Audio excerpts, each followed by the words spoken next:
Hi, Geoff Lawton here.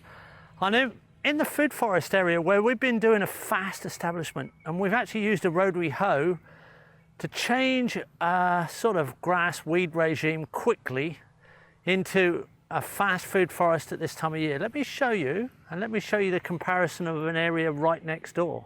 Here's our cattle laneway, and this was all grass and just a few struggling trees where we planted them late last year and didn't quite get them established. And we've come in and fast-tracked the situation into cover crop with scatter mulch.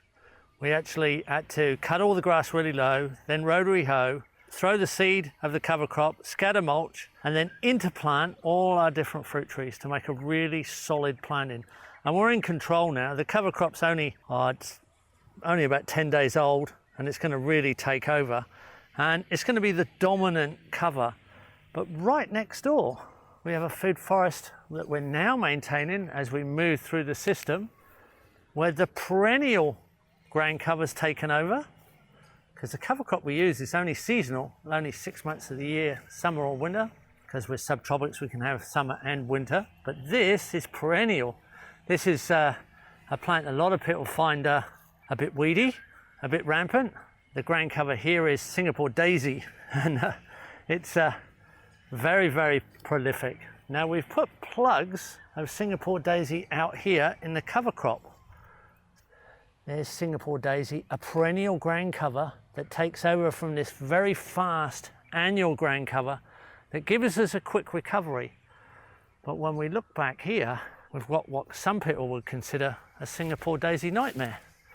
But we take it to the next level of succession, which is managing the trees so that we get a lot of shade from the support species and we allow the fruit trees to come through. You can see all the medium-term legume there, acacia, and then up there a lucina that's been cut off, and new fruit trees, jackfruit there, cherry guava there, mango there, have been interplanted. There's a whole assembly here. There's a mulberry, and here's a custard apple. Now just this morning I cut off a large tipu there, and that'll all regrow branches we'll use for mulch. There's the head of it there. All those branches have been cut off and used as mulch. So there they are around the cherry guava. We're adjusting the way the forest falls. So I've got a few volunteers out here hacking away. We've cut a little track through here, and we've put branches on either side where they'll break down quickly. The noise you can hear is some more mechanical maintenance. There's a brush cutter up there and a lawn mower running further over as we move along. There's an avocado. I've actually put avocado on the top of the mound here because it likes very well drained soil, at 1 to 1.5 meters of well drained soil.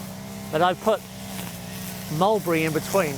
I've put a mulberry avocado interplant. And here's the mulch deposition.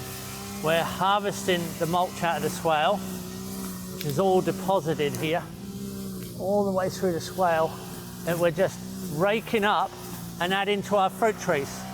I don't think swales just harvest water, they harvest a lot of organic matter as well. As this is right on the edge of our campsite.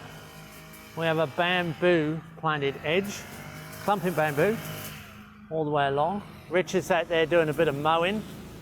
As we move to around our camping shelters, where we are again going to rotary hoe and cover crop.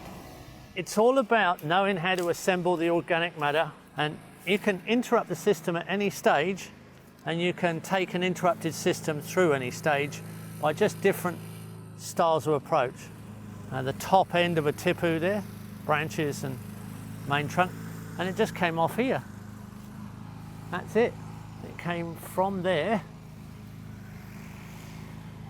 to there, and it will grow more than that back, at least that and more, in 1 year, and then we'll come through and we'll maintain it again.